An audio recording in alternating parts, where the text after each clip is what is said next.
Les voy a dar la bienvenida a este evento de Diálogos al Café Marcos Escudero. Hoy día tenemos una discusión sobre tendencias globales del comportamiento político. Esto está motivado por la publicación reciente de una encuesta de opinión hecha a nivel global por Ipsos Global, digamos, que han trabajado en una buena cantidad de países para detectar estas tendencias políticas que hoy estamos presentando. Este evento, sin embargo, no tiene absolutamente nada que ver con Ipsos. Estamos utilizando las encuestas de Ipsos como un pretexto para reflexionar sobre lo que sucede en nuestros países, ¿no? Y para eso hemos invitado a Carlos Meléndez. Carlos Meléndez es de origen peruano, pero reside en Chile, en Santiago de Chile, donde es profesor de la Universidad Diego Portales. Carlos Meléndez es doctor en ciencia política también de la Universidad de Notre Dame en Estados Unidos y es un experto, un estudioso de la política en países de baja institucionalidad, como la mayor parte de los países de América Latina y especialmente el área y del mundo andino.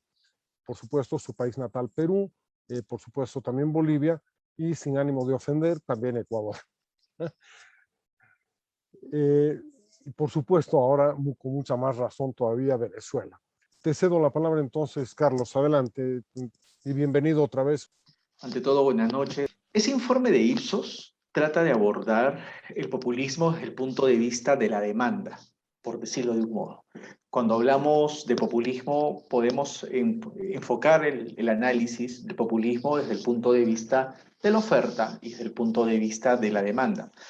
Por oferta me refiero a los discursos populistas, a las plataformas, a las propuestas de campaña o no en campaña que tienen las agrupaciones políticas, ya sean partidos, ya sean agrupaciones personalistas o ya sean incluso movimientos que tienen esta predisposición o esta tendencia a tener una suerte de oferta populista.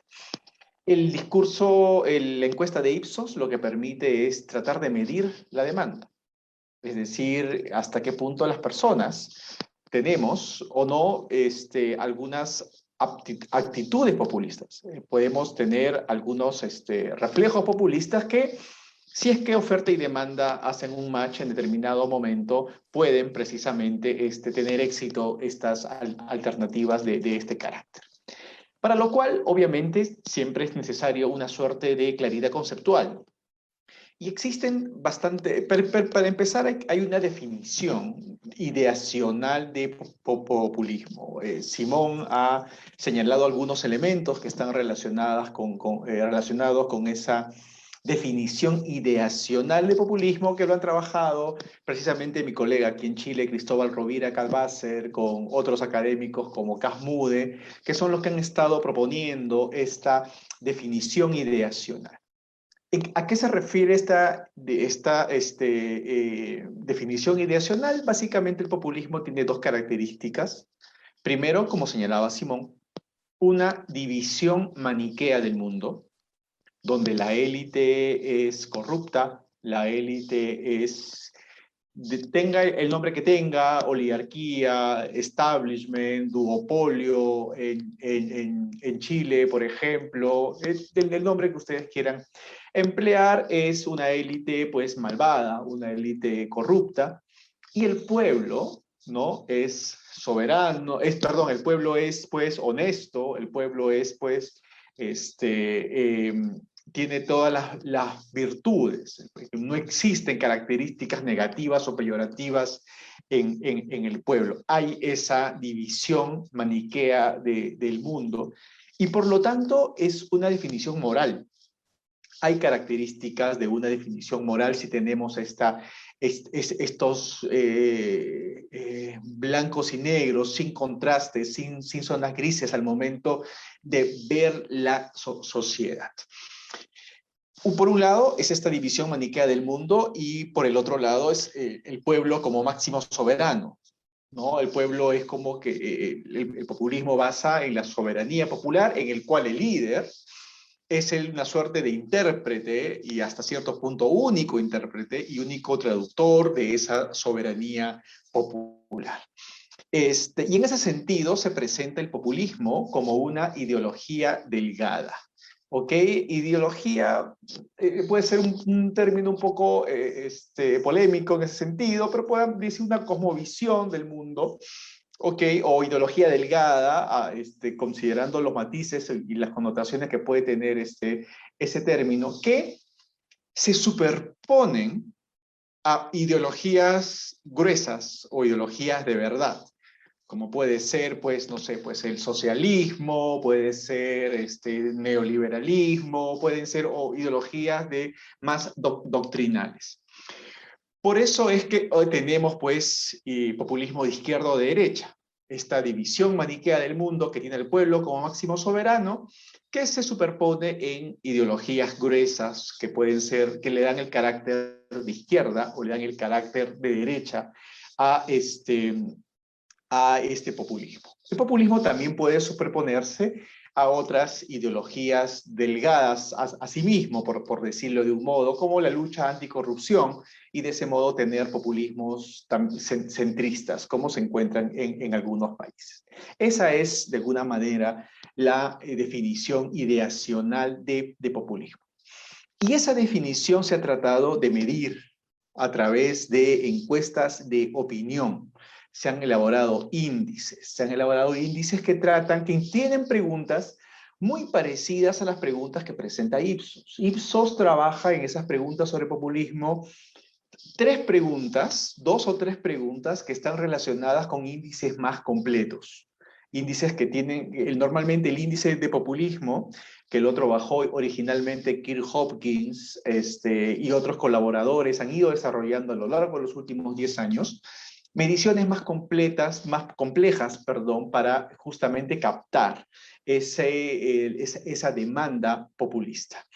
Las preguntas de Ipsos que están en el cuestionario, en el informe, algunas de ellas, hay 2 o 3 preguntas que vienen de ese cuestionario, pero no tiene el índice completo, pero sirve como un buen proxy de ello. Nosotros en Chile, en la Universidad Diego Portales, a través de algunos proyectos de investigación, hemos logrado aplicar esos índices a América Latina. ¿Ok? Esos índices de demanda populista. En los últimos 5 años, más o menos.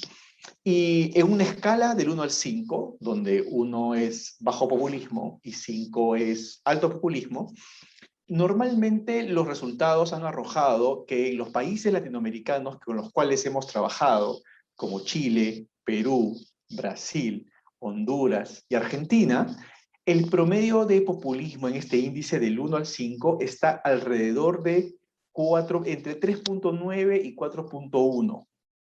¿Ok? Entre esos márgenes, y también Costa Rica, incluimos en el estudio, perdón. Es decir que en teoría, y no hay mucha variación, no hay mucha variación. Brasil, el año 2018, la medición que hicimos en Brasil, 2018, fue la medición más alta, donde nos salía 4.1 precisamente. Pero, por ejemplo, Chile, en el año 2015, que fue la medición que hicimos, ahora estamos replicando la medición después del estallido. Vamos a ver si ha aumentado o no ha aumentado la demanda populista, pero Chile en 2015 era 3.9. El carácter en esta escala era el puntaje que habíamos encontrado. En Perú, por ejemplo, era 4.0. O sea, de verdad que son muy, muy cercanos. Y los resultados son muy similares a los que se encuentran en Europa y en Estados Unidos. Hay investigaciones conversiones de este índice en Holanda, conversiones de este índice en Estados Unidos, y los porcentajes están por ahí. ¿Qué es lo que uno podría tener una primera lectura de estos índices? Es de que pues existen normalmente en la sociedad, que el discurso populista es un discurso que de algún modo tiene amplio espacio entre la ciudadanía, y por lo menos latinoamericana, que es lo que por la investigación directa y que hemos realizado nosotros en estos países hemos encontrado. hay un espacio, hay una demanda populista, no la hemos podido rastrear en el tiempo porque no habían estos índices que se habían aplicado antes, pero existe esta demanda. Pero ¿por qué en algunos países esta demanda justamente se corporiza, toma forma política? Porque hace un match con la oferta política. Y es ahí donde en algunos países vemos ensayos de populismo que pueden ser exitosos, y en otros países vemos ensayos de populismo que son fracasos, ¿no? Entonces, daría la impresión de que el resultado de tener o no un éxito de líderes populistas depende no solamente de la demanda, sino de la oferta. Y en ese sentido voy a hacer referencia a los dos casos que mejor conozco, que es Perú y es Chile. Son los casos, Chile donde vivo hace 5 años y Perú donde soy originario y donde además hago investigación sobre ese caso. Porque en el caso peruano, nosotros hicimos una encuesta en marzo de este último año, a un mes antes de las elecciones. Y en el caso peruano sí pudimos rastrear, por ejemplo, cuál era el puntaje de la demanda populista por diversos partidos políticos. Y una cosa que nos llamó la atención en la investigación, en el Perú hemos rastreado esto desde el 2016, es que partidos políticos de origen populista pueden convertirse a el establishment. Fue muy interesante ver cómo a nivel de la demanda, me refiero, ¿no? O sea, el caso del Fujimorismo. El Fujimorismo evoluciona de haber sido un partido populista, un partido donde las personas que eran los seguidores de este partido calificaban alto en este índice, a ser ahora el partido defensor del establishment político, el partido defensor de la Constitución de 1993, la Constitución de Fujimori, que es la Constitución neoliberal peruana.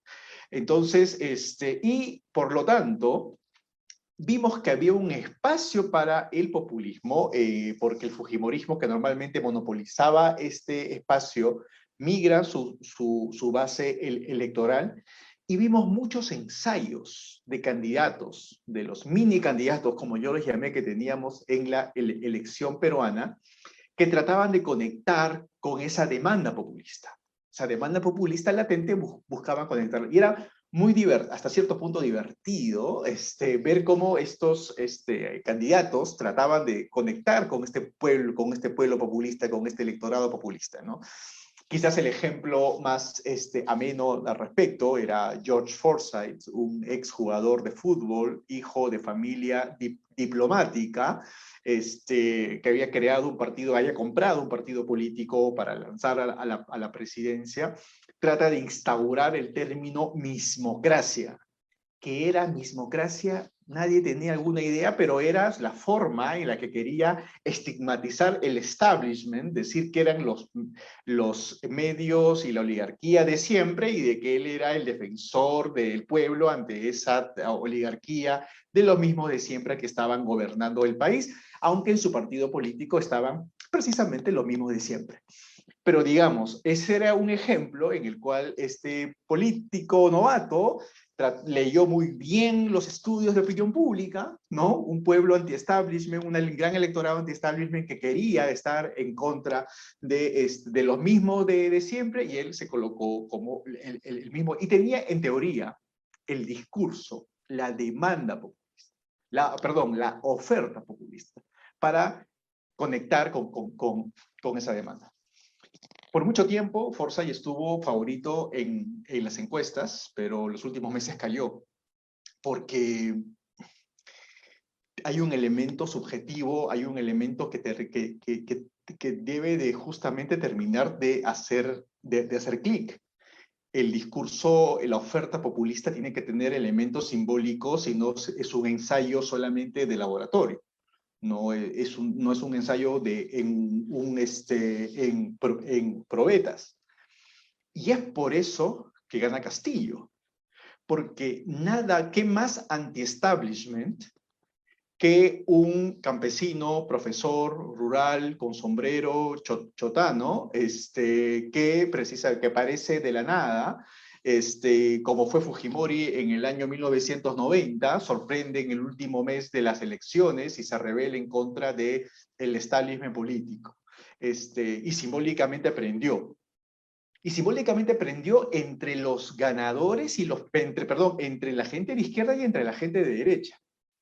Y un dato importante ahí que explica un poco este elemento subjetivo, porque ustedes pueden decir, ok, entonces, ¿dónde radica el elemento subjetivo que hace conectar al líder populista con la base populista, con la demanda populista que está ahí? Nosotros incluimos en la encuesta peruana solamente, también en la encuesta chilena, perdón, en estos dos únicos casos, algunos proxies que nos puede de teoría prospectiva. Según con la teoría prospectiva, la gente que se siente en el campo de las ganancias siente que tiene mucho que perder y por lo tanto se comporta políticamente de manera conservadora. Si creo que tengo algo, que tengo propiedades, que tengo posesiones y que puedo perderlas, voy a mantener el status quo y voy a tratar un candidato de el status quo. Y más bien si creo que me ubico en el campo de las pérdidas, donde creo que no tengo nada que perder en realidad, puedo ser más proclive a el riesgo. Nosotros preguntamos a los peruanos y a los chilenos la siguiente pregunta. Con respecto a los últimos años de crecimiento económico en el país, ¿cómo se siente usted? ¿Ganador o perdedor?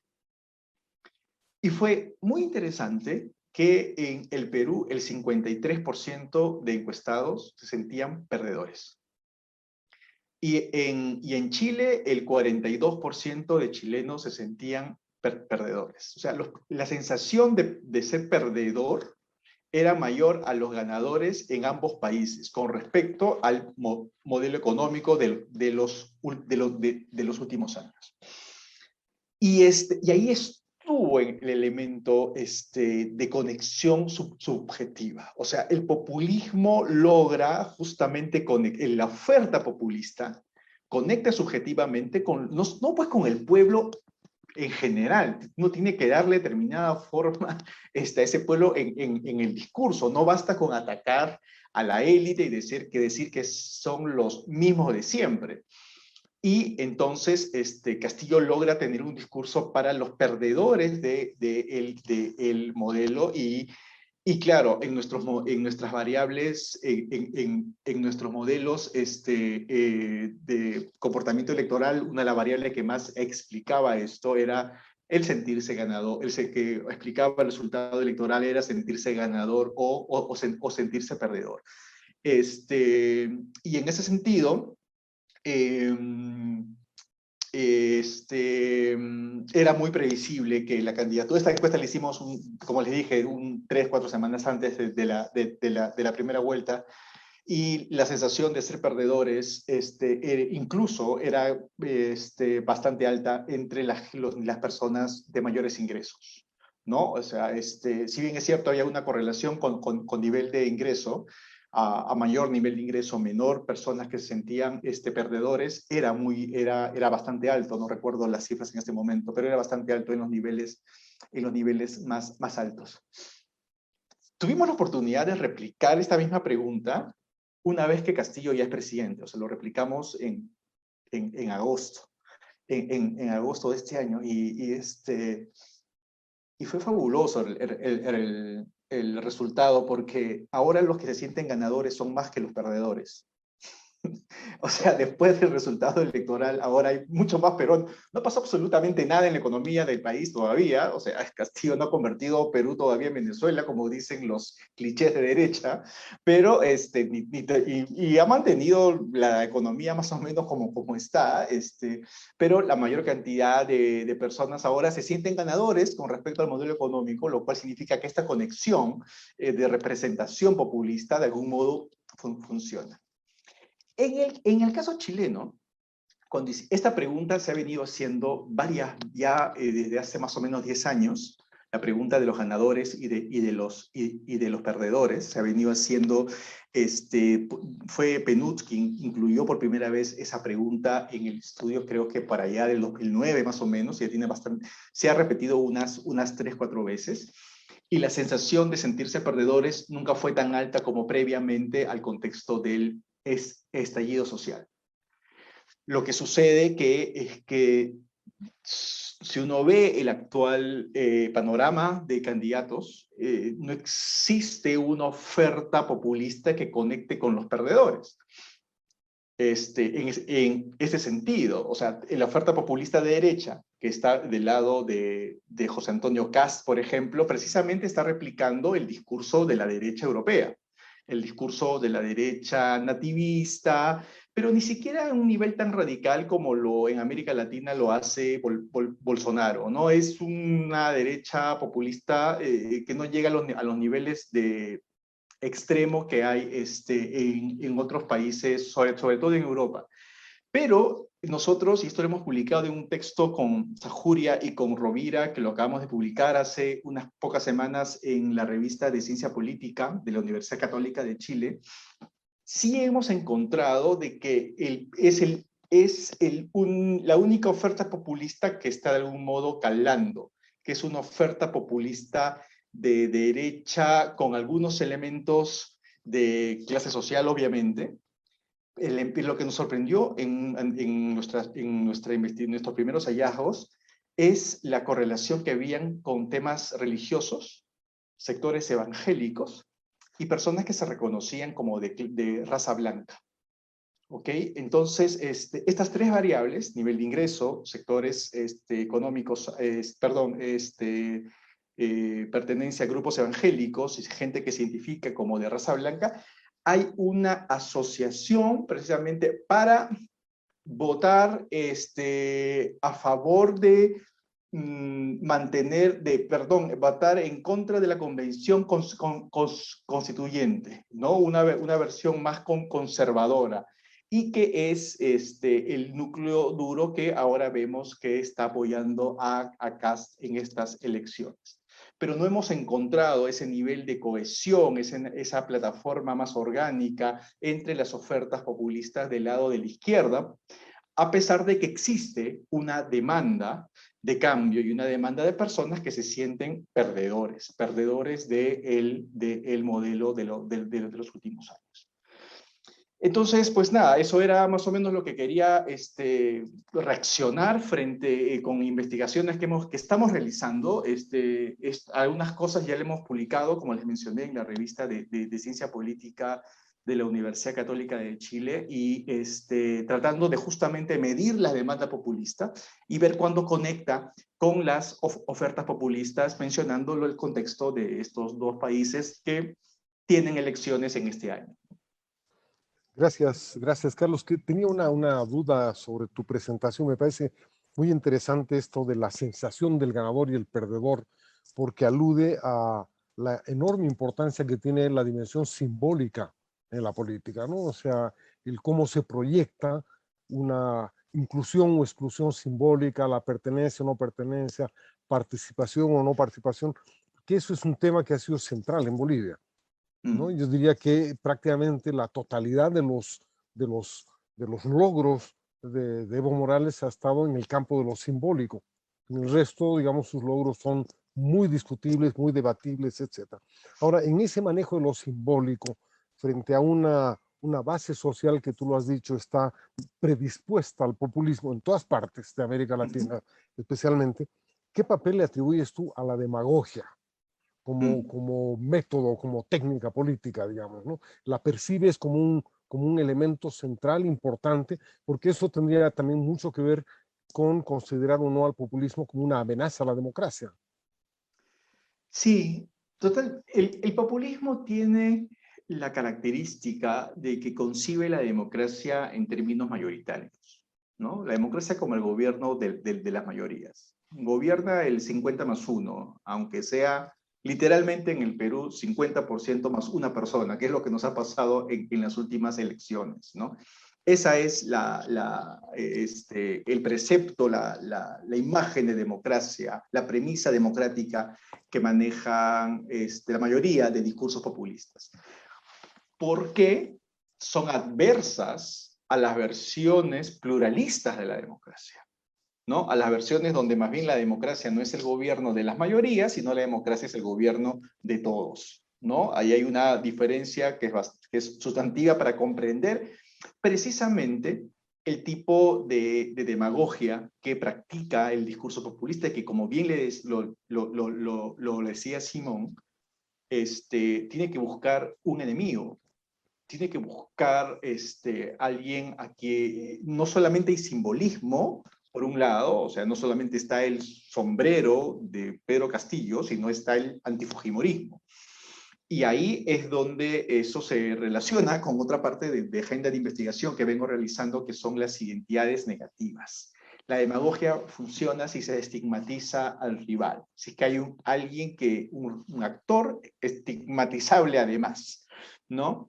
Que puede ser el fujimorismo en el Perú, puede ser el uribismo en Colombia, o puede ser Lula y el PT y el caso Lavajato en Brasil, puede ser el peronismo en Argentina, en fin.